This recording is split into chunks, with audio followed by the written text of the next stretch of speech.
Welcome to the Profitable NDIS Provider Podcast, where we're joined by your hosts, Tania Gomez and Paul Bryan. In each episode, we'll be sharing valuable insights and tips to help you turn your NDIS business into a profitable venture. So whether you're just starting out or looking to take your business to the next level, you've come to the right place. Let's stop surviving and start thriving.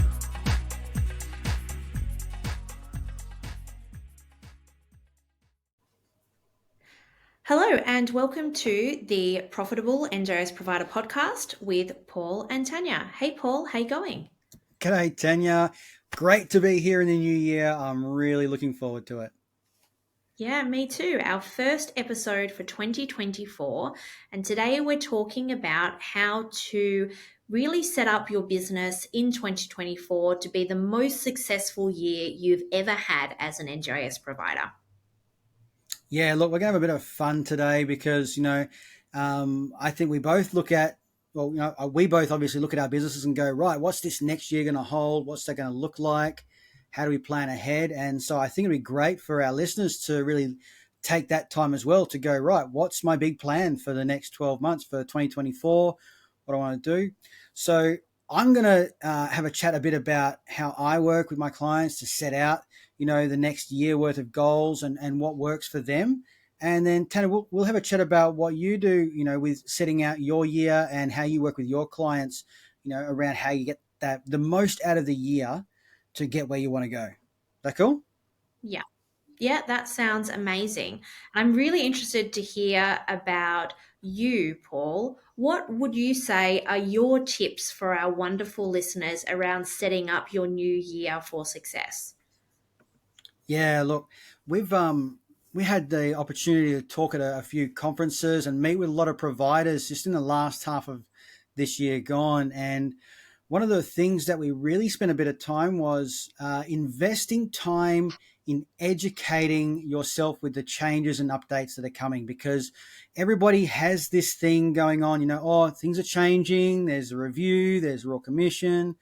I really believe, and that's why I'm leaning into this one right now, is that one of the most important things a provider could do for themselves right now, for their business, for their staff, for their clients, for everybody in their space, is to invest that time in updating and educating yourself on what the changes look like, how it will affect the people that you're working with, how it will affect your business, because that's really going to be, how you can then go, right, over the next 12 months, looks like these sort of things can happen. This is what I can be prepared for.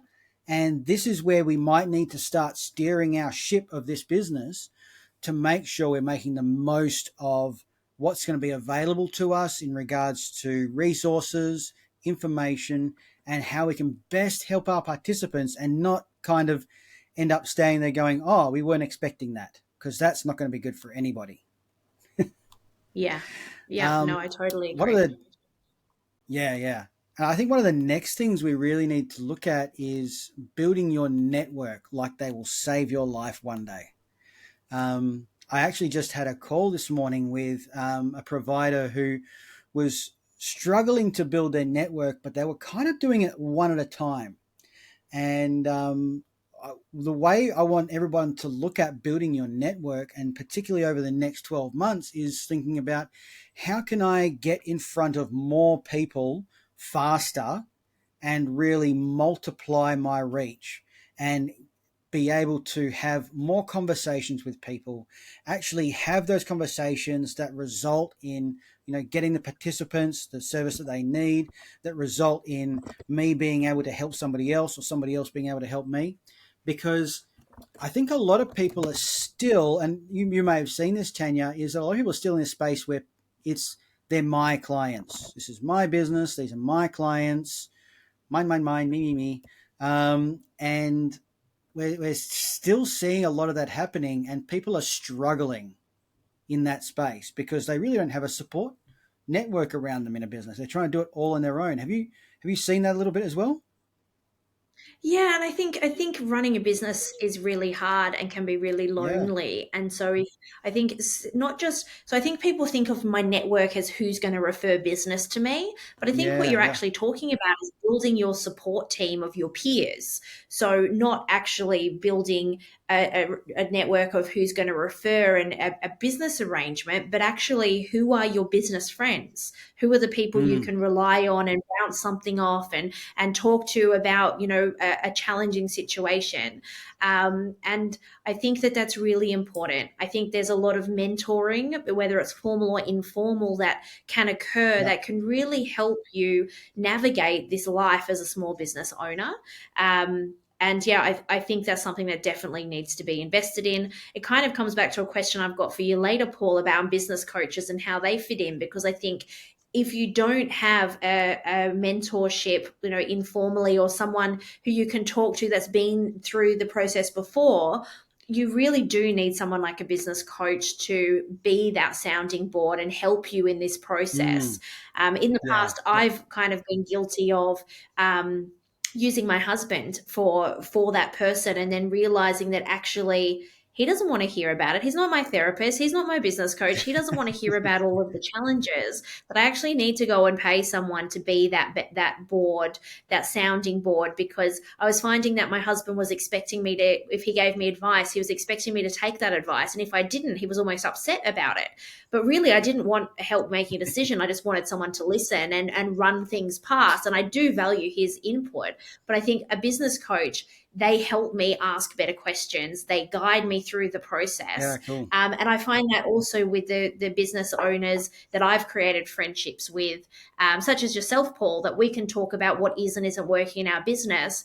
And, if I give you advice, I don't expect you to take it. And I'm not checking that you've taken it, but it's really having that network can really be someone that you respect, that's your peer, that can give you almost objective advice when you need it. Yeah, I think that's really important, and you hit the nail on the head there. The network, on one side definitely will help you with your, maybe they will refer you clients and that sort of thing. But one of the strongest parts of your network is that support, and that's why we spent so much time cultivating that in our Profitable Provider program. Is that you are in a group of providers who are all championing you forward. We've had people in our group, jump on Zoom calls or meet up for coffees outside of the program just to support each other or share information, share resources. And it's helped so many people move forward so much faster than when they were trying to do things on their own. So it really is a real key to making your business, one, viable for a long period of time, and so sustainable. But to be honest, making it fun, because business, as you said, can get really lonely sometimes if you're trying to do everything on your own. Everyone's answering to you, and you're the one making all decisions. And I guess off the back of that, the other thing I really sort of been spending time with my clients at the moment is finding creative new ways to do what you do. Because, I'm sure that most of our people here either believe or have really said this themselves or heard it plenty, is that, the market is flooded. But one of those things is, well, yeah, but if it's flooded with the same thing, is it really flooded, or is there just a lack of interesting different things to do, or different ways of providing support, or, people that are genuinely being creative with their services, their supports, their offerings? We're really starting to see that providers that step out of the boat take a bit more of that calculated risk in business, and leaning into their own passions and what people are really interested in, are seeing the forward movement a lot faster, and they're building that network. They've come from investing time in their education, and they're really seeing themselves move forward. So if I was to really put those three into perspective for our listeners, invest time in educating yourself with, the changes and updates that are happening, so you know what's going on. Build that network like they're going to save your life, and find creative new ways to do your same service or a new service. Do you need to look at a group program this year? Do you need to look at free events for people, creating peer support groups? What do you need to do that's outside the box so that you aren't the same thing as everybody else? And make it fun. Business has to be fun. Otherwise, what's the point in doing it? Look, Yeah. I'd love to know, Tania, how do you, with what you do with your clients, set up your year? I guess I must say I look at how you have your business running, and you've got, obviously a couple of different things that you do, and you've got some employees and that sort of stuff. And so me as a solopreneur with a couple of contractors and VAs, a bit enamored by how you manage your stuff so effectively. I'd love to know how you set up your next 12 months, and maybe some of those processes you do with your clients as well. Yeah, sure. So I'll talk about me personally first. So I like to write a life vision for myself every 12 months. And so I did this last in March last year. In March last year, I went to a retreat for 5 days in WA, and we wrote a life vision for the year. And so my life vision needs to be redone in February because it all ends in February. So I've still got a little while to do this. But I'd like to start with a life vision, which is really a statement of how do I want to live my life, as opposed to just focus on goals. It's around how do I want to feel each and every day in my life. And so I start with a life vision. I then break that down into goals. I use a spreadsheet because I love spreadsheets, and that's how I like to track things. And so I have a front page that has all of my life goals on it, and I wrote some examples down that I could share with you. So things like I'm showing up as the mother, leader, partner, and friend that others deserve and I want to be, that I found work that fits around my family, my health goals, my PhD, and that I work with my clients of choice. So I guess there's some examples. And that's my life vision for the year. And then when I'm sitting down each month to do my monthly goals, I have a look at how I feel I'm going with those goals and add actual tasks towards those goals. So if my goal was around work that fits around my family, my health goals, one of my tasks might be to go through my diary and actually make sure that I've got enough hours in there allocated to my study and my children, that I try to keep my working hours till from 10 a.m. till 3 p.m. so I can do some gym in the morning and I can see my kids in the afternoon. And so I'm constantly playing with my diary. So really often my task would be to check my diary, make sure that there's enough time to do the clients I've got, to fit those other things in there. And similar to what we've talked about with you, Paul, you have an alarm on your phone that tells you that you need to not just work. And so I do a similar thing. We're trying to schedule out time for other things outside of work, because I can be, quite boring as well and get stuck in being a bit obsessed with my work at times. So one of my tasks is often to go and check that I've got enough balance in there, as an example. Yeah, cool. So once I've broke it down to monthly goals, I track those. I give myself a status, and I also break them into monthly and quarterly goals. They all link back to my life vision. And probably for the last 2 years or so, I've been following a method by a lady called Kate Northrup, which is specifically for women, women business owners. It's from a book that I read called Do Less. She has a great podcast as well called Plenty, if anyone wants to listen to it.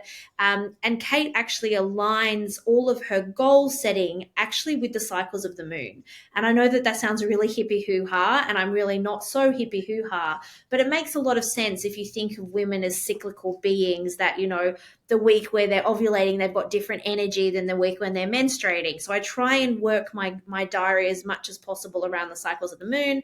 And that's actually been quite a challenge, because I like to be really consistent with doing something every Monday morning at 9 a.m. And this means like the third Monday, I really shouldn't be doing that activity. So it's been really quite an adjustment for me. Yeah, But cool. I do see that I'm more productive in some periods of the month than others. And so in those weeks, I work really hard, and then I try to take on less work in other weeks to balance it out. And so that's something that I've been doing for a few years.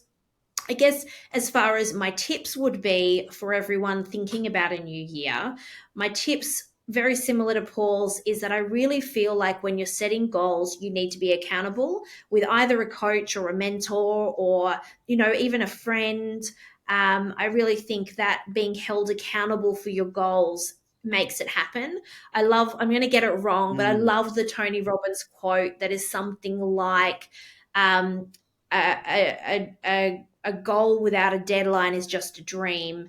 And if you schedule it, it's when it changes from being a dream to actually happening and being a goal. So I try to schedule things I want to do straight into my diary. And then I'm held accountable that when that alarm goes off for me to jump on the podcast, then I actually do that. Or if it's, jump in and check client files or do some calling or whatever it is, I actually schedule that in my diary as opposed to going, oh, I'd really like to go for a walk once a week. I look at my diary and schedule a walk once a week, as an example. Yeah, cool. My second tip would be to delegate things to others. And so I do have staff and I do have virtual assistants and I do have a team, but I really feel like I'm constantly trying to figure out what's the best use of my time and what are my skills and capabilities and what's better done by someone else. And how I stay productive is focusing on what I do best in the world, and really having people who are best at other things take care of those things for me. Mm-hmm.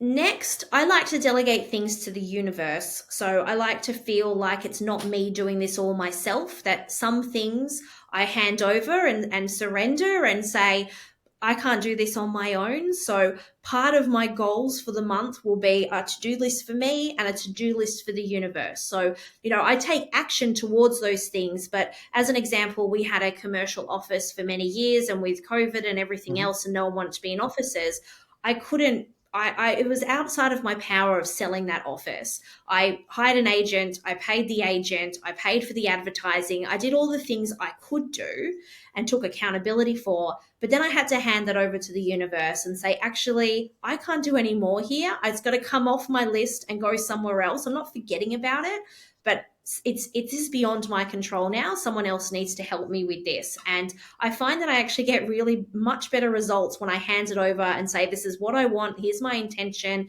And if you're religious, maybe you'd be praying on it or you'd be handing it over. But for me, that's a big part of what I do, is realize that this is now outside of my control. I'm surrendering it. I'm focusing on what I can. I'm still intending to reach it, but there's physically nothing more that I can do here right now. Yeah, I think that's really important. And the last thing is that I just adjust my goals as needed. So even though my goals are set for a life vision for the year, if something changes in my life, I'm not afraid. I don't feel like a failure for taking that off my list. So, this year there's been lots of things on my goal list that I haven't met, and they're actual decisions that I decided that wasn't right for me anymore.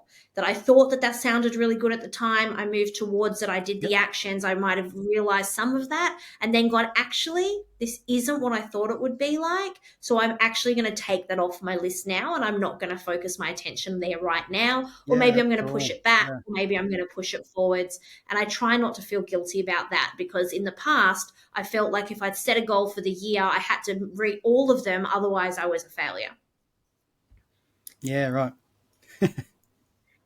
So I guess that's what I do personally. As far as what I do with my clients, for a new year, I really like to start with a review of what the last year was. So I like to look at your metrics for the last year and dive into some data. I like to see how many complaints did we have? What was our staff turnover? What was our revenue goals? What was our profit levels? And then where does the business want to be in the next 12 months? Yeah. And what do we need to do to get there over the next 12 months? So I do it from a compliance perspective as opposed to a business coaching perspective.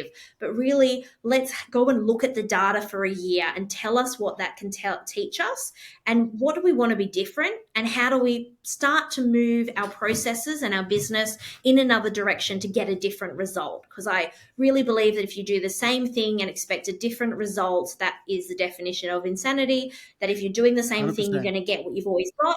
If you want something different, you've got to do something different. And really, I like to use data. And the end of the year or the beginning of a new year is a really great time to look at that data, look for trends over the year, look for what are your main goals you want to reach in the year, and how do I get client compliance and your processes to support you in reaching that goal for the year. Yeah, brilliant. And that's I think you're right there with data, because it really does make a big difference. Yeah, I know. I do. I love my data. Everyone tells me I'm obsessed with spreadsheets, and I think that's probably true. So I'm interested, Paul, now in knowing about your goals for the year. What do you have? What are you trying to achieve this year, if you don't mind sharing it with our listeners? Yeah, cool. Well, we've got a process in our profitable provider group, which is the exact same process that I do for myself because it's just really, really effective. And it's looking at, 5 years from now, 1 year from now, 3 months from now, and what am I doing this week? And breaking things down because then I can look at and go, this is where I'm heading. This is my goal for the next 12 months. It's my goal for the next 3 months. And so, you know, I looked at it and I thought I could have different types of goals, but one of the most important ones for me is not how much I earn, but how much impact I have. I've said plenty of times before is that I want, um, you know, to be able to look back 10 years from now and have dented the industry is that it's visibly Paul has had an impact on the NDIS. And, whether that is, through providers or how things are set up or whatever it is, I have to look at that. And so one of my main goals at the moment is a bit of a longer term goal, but it's actually to impact 10,000 providers for the better. So to be able to, 10,000 providers around Australia all saying, you know what, Paul helped me with this. And now my business is fantastic and I'm able to help more people or something along those lines. And so everything I do comes under that. This is obviously, the business side of things is how can I impact more businesses? Whether I'm paid or not paid, I want that to be a result. So, that's why, I do a lot of speaking opportunities. I have that, those sessions set up where people can just book a call with me and chat through a problem or something like that. We've got our Facebook group. So this year particularly is really about how can I go through, and I'm going to use the Facebook group as an example because it's one of the main areas we do, is help more people faster so that we have less issues. And so we're working on that again with my coach at the moment, because yes, I, as a business coach, have my own business coach too. And it's really important to me that over this next 12 months, we really ramp up how we are helping providers and how we're helping them develop better services, deliver on what they say they're going to do, and do it well and do it profitably so that they're not going to have issues. It's really important to me that is part of my goals for my business. But again, on the other side of things, and I've said this story before, is that I was previously in a place where I didn't spend as much time with my kids as I wanted to. And so, this year coming, as it has been for this last year, is to maintain being present consistently. So, for instance, I get to all my kids' basketball games. I'm taking him to practice. I'm going down the basketball courts with him. My other boy, he's currently in driving lessons, and so I'm doing every driving lesson for him. And I am going grey, but that's not a result of that. It was already happening before driving lessons started. So just so we're really clear on that one. But it's one of those things that, he's going into, senior school now. And so, there's assistance with schoolwork there. I've learned more about, geometry and historical studies in the last 12 months than I ever did in my, years of schooling as it was anyway. But these things are really, really important to me. And, one of the things that I've enjoyed probably most of this last year, which we are sort of ramping up next year in our family life, is, when we have those very targeted family times, time with my wife, time with my boys, time as a whole family unit is really what we're building my business around. The other night, we got to do a bit of goal setting and time management with our crew and the profitable providers. And we talked about the idea of, your time bucket, right? You can fill it with all the little stuff, all the sand. And some of our listeners may have heard that analogy where you can put all the sand, all the little stuff into your bucket, but then there's no room for those big things that really matter. So we need to go through and put those things that really matter into the bucket first. And then the little stuff will fill around it, but we know we're making traction because the big things that are really important to us are happening first. I don't want to prioritize replying to emails over spending time with my kids. So I will just make replying to emails a specific time that I'll allocate to that. But being there for my kids, that's got to be one of my big chunks of time that I use. So my goals are all around impact and family, particularly over this next 12 months. Wonderful, beautiful. I love that. I think mine are somewhat similar as well. Obviously, I've got four young children, and yeah, my priority has been around. So I read out some of my goals around, showing up, how I want to show up, how I make other people feel. Also, having flexible work and really working with clients that I want to work with.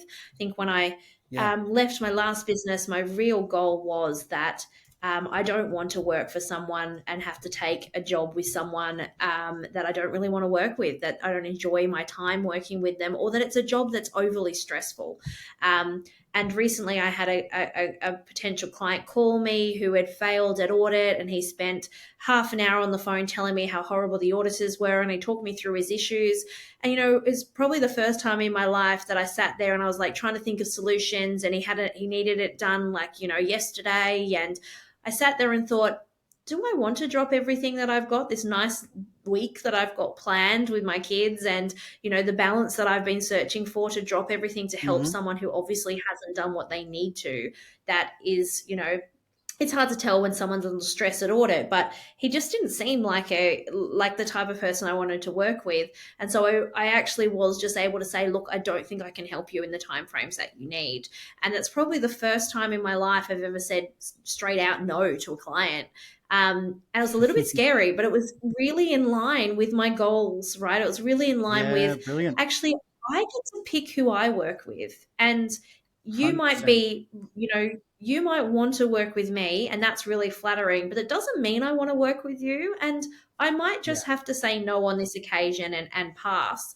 And in the past, I never would have done that. Like running a business with multiple staff to pay, you just take the jobs and you make them work, and you get your Yeah. staff to work with it. We're now in this specific business, it's me doing the work directly with clients. And talking about your time bucket, it's the same thing. I don't want to drop all the nice things and help the clients who are 6 months from audit, that are doing the right things and preparing and Yeah. trying so hard, to help someone who's done none of that preparation, and really try and help them find, sticky tape things together when obviously they're not committed to quality. Obviously, they don't care about it.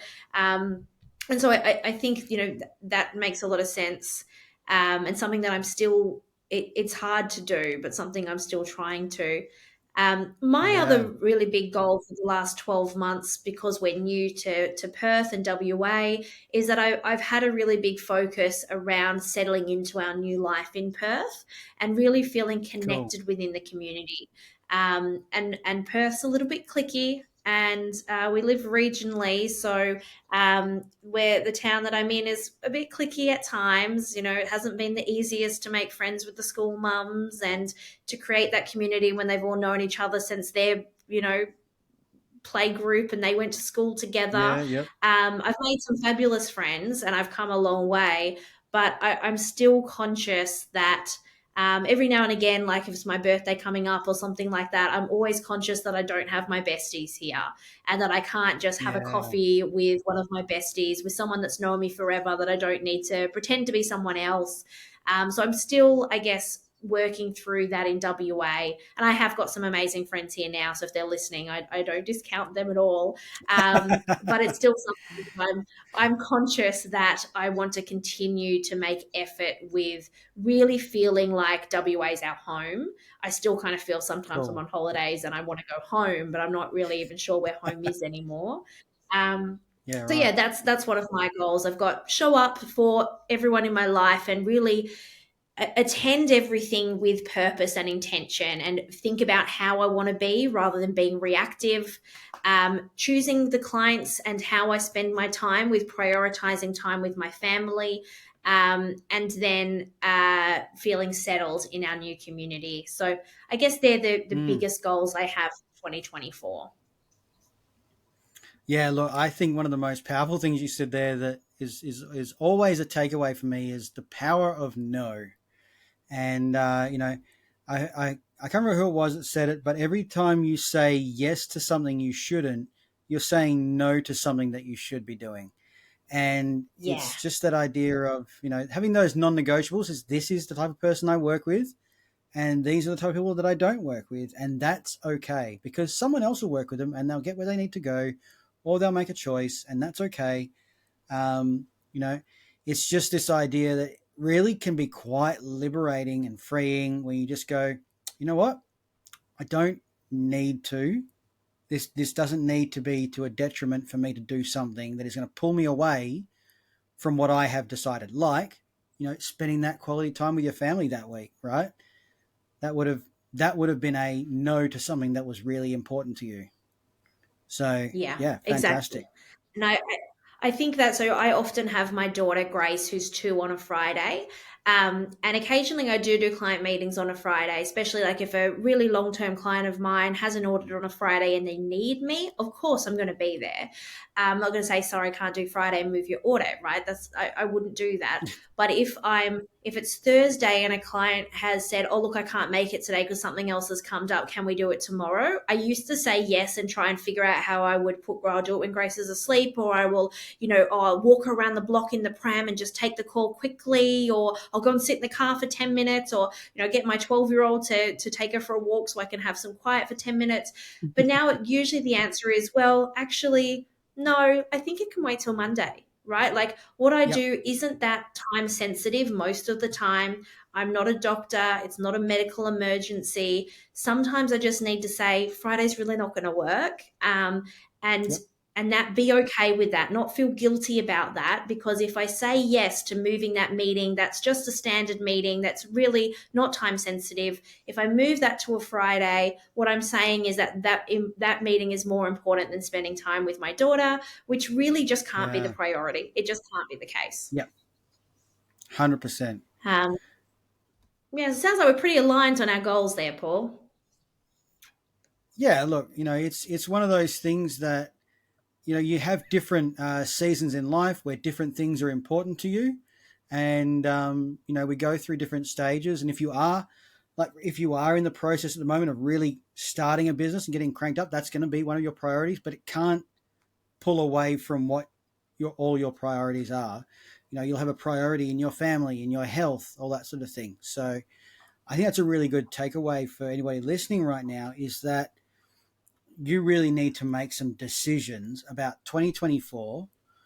What are my health priorities, my family priorities, my business priorities, and what am I going to say yes to? What am I going to say no to?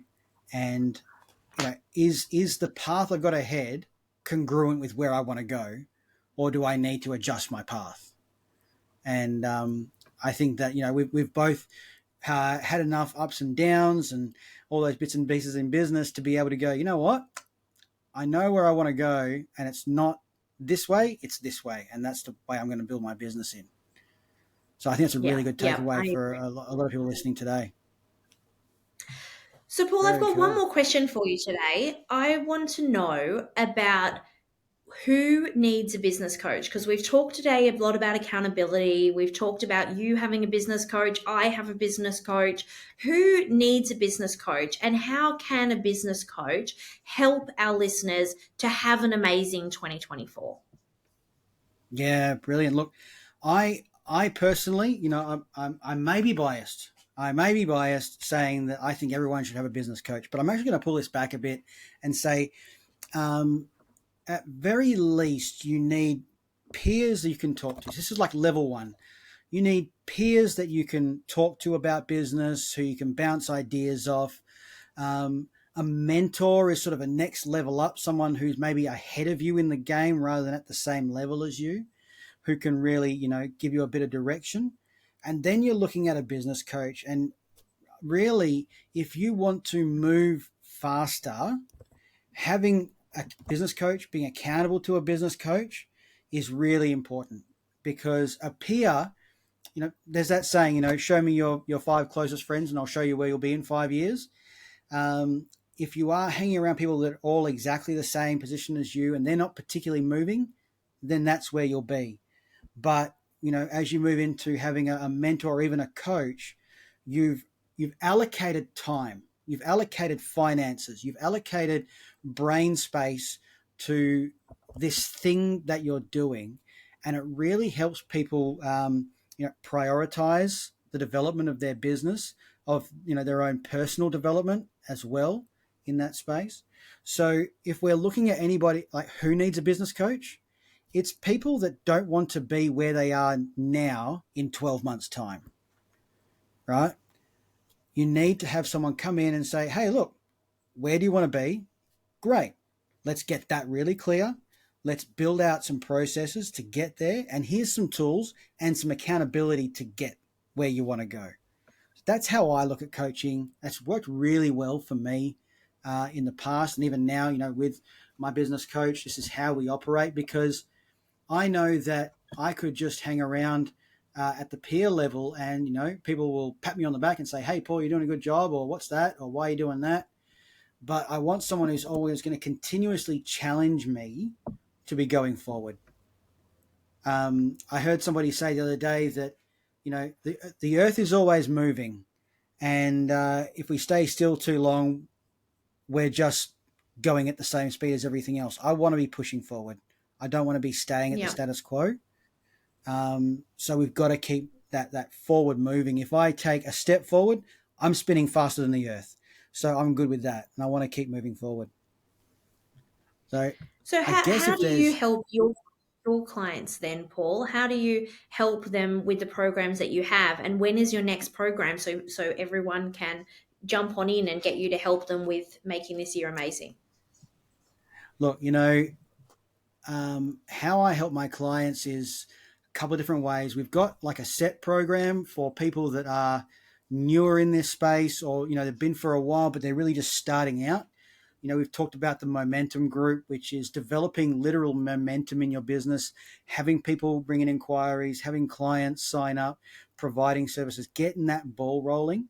And so that's where we go through a set process. We cut out all the fluff, all the stuff you don't need to worry about that distracts you from the things you really need to do. And that starts all the time. Like literally, it's a beautiful evergreen process we have. We got people who've been in there for, literally I signed up a new client into there yesterday. We've also got people that have been there for about 2.5 years who are, still there. Their business has grown really well, but they love the community, the camaraderie, being able to share information. One of our members even comes on and does some training around their area of specialty as well, which is fantastic. So that momentum group is for people that are really looking to get the ball rolling because you've been stagnant for a while. And then obviously our profitable provider group is for people looking for a bit more targeted help on something specific. So, we work with people on, developing their staff and management system to bring in the right people, or, to develop new programs, or simply, Paul, I want to have a business that is really changing people's lives. I feel like at the moment we're just skidding by. We're doing okay, but I want to have something that really makes a difference in the industry. Great. Let's nut that out and actually build a business that you're going, this is something I'm really, really proud of. So there's a lot of different factors into coaching. Sometimes we're looking at literally the numbers in your business. What are our profit margins? What's the amount we're spending on, staffing and superannuation? What are we spending on development? But also looking at those ideas of the less tangibles is how you're feeling about the business right now. Is it going in the direction you dreamed of when you first started? Has it mutated into something better? Has it declined into something that is unrecognizable now? And we work on all these different areas. If we look at a business coach is across a business, right? As opposed to someone who specializes in a particular area, like a marketer or something like that. And so I don't come in and help you do your marketing. I help you develop a process that we can then go, right now, this could be implemented, and you can go to a marketer to implement something. Or, we look at things and go, you know what? You guys really haven't got a lot of systems around your compliance. Let's look at some of these bits and pieces. All right, I reckon you should go talk to Tanya about getting this thing set up so that it's heading in the direction you want it to. So I guess it's a bit of a catch-all sometimes as well. Yeah. Yeah. Wonderful. And do you think that there are some people that just shouldn't have a business coach? So that shouldn't have a business coach? Yeah. Look, my opinion on that is a little bit wavery. I think that everybody needs some form of outside input. If you have a business, um, everybody needs some form of outside input. You know, I got to meet with a guy in the States the other day who is a business coach to business coaches. He has, you know, a multi-million dollar business where he coaches coaches, and it's fantastic. He does amazing things, and he has a business coach. Um, and I've talked to people who are, you know, literally just want to be just themselves, you know, an independent support worker. They want to be just themselves, go out and do their bit, work 30 hours a week, and that's the business that they want. And they still want to have someone keeping them accountable to certain things. So they join like a peer coaching group where they're sort of working together. So if anybody doesn't need a business coach, it's the person who really wants to not have a development input into their life. If I that's a guess scary it's thing to say. someone. Yeah, I think it's someone who isn't open for feedback, right? Who isn't open for Yeah. feedback, who doesn't want to learn, who knows everything and is happy in their bubble with just doing what they're doing. Because I Yeah. think I Look, if think I like could be people need to really, be coachable too, right? Like they need to be open yeah. and coachable. And I feel like some periods of my life I've not been coachable because I've, been had different priorities, and then other times I've been like really reflective and being like, actually now I really need assistance, where when I'm cruising and I'm okay, I'm kind of like, look, right now I think I'm okay, and then you hit something and go, right now I actually have I need outside perspective, I'm not seeing Yeah. everything, it's, I'm only looking at, I'm lost with all of the different things that are happening. And so I feel like potentially there would be times in my life that I wouldn't have been a good it wouldn't have been good for me to be with a coach because I wasn't open for their feedback at that time. And I guess also maybe that comes down to who have you chosen for your coach and what are your goals and those other questions. Look, I've definitely had people come to me and say, I want a coach, but they don't particularly want to do anything. They just thought it was a good idea. Right. Yeah, they don't want to And do the so work. our yeah, I want someone to stroke my hair and tell me I'm a good boy and doing the right thing. And that's not what a coach is. But that conversation always is a bit different to me because now I think, well, now this is a coaching conversation about what do you actually want? Because do you want someone to just come and be a yes man and tell you things are good? Or do you want someone to kick you up the bum every now and then and say, hey, what are you doing? Is this what you really want? Where are we going? And so even in those situations, I've had conversations. But the scariest one for me really is when I've chatted with people who say, oh yeah, no, what can you do to help me get more clients? And I say, well, that's, getting clients, as I've said before, is like asking for a cake. Well, first of all, you need all the ingredients to do that. So let's look at what's behind the process of you wanting to grow your business. And when people start getting secretive, then I start to worry, well, why don't you want someone helping you? Is there something in the background that is not right that you don't want working? And so I mentioned this a little while ago is, if you are looking for someone, clean the skeletons out of the closet, to be very frank. Make sure things are right, or approach someone like a coach or even a peer and say, hey, look, these things aren't right. Can you help me get them right? So then we can start to move forward. But as long Yeah. as you are interested in learning, coaching is a really good option. Yeah. And if someone has wants you to be their coach, Paul, or has more questions about what you do, what is the best way for them to get in touch with you? Look, simplest way, there's a couple available to you. Number one, search up at NDIS Business Coach on pretty much any social. You'll find me there. Or obviously in the show notes, we've got details available. Or just really simply send me an email, paul@actionandintent.com.au. I will respond to pretty much anybody across those 3 different platforms. Wonderful. Great. Well, that's it for today. It's been amazing to talk to you in this new year in 2024. And we've got lots coming up for this season of the podcast, being our 4th season. And I'm really excited for everyone to hear what's coming up next. It's going to be fantastic. And what we have got set up for this year is absolutely brilliant. So I'm looking forward to it. Me too. Thanks, everyone, for catching up with us today. We look forward to seeing you guys soon. See you later. See you later, guys. Bye. Thanks for tuning in to another episode of the Profitable NDIS Provider Podcast with Tania Gomez and Paul Bryan. We hope you found today's episode informative and valuable. If you enjoyed the show, please don't forget to subscribe, leave us a rating, and share it with others who could benefit from our insights. Until next time, keep thriving.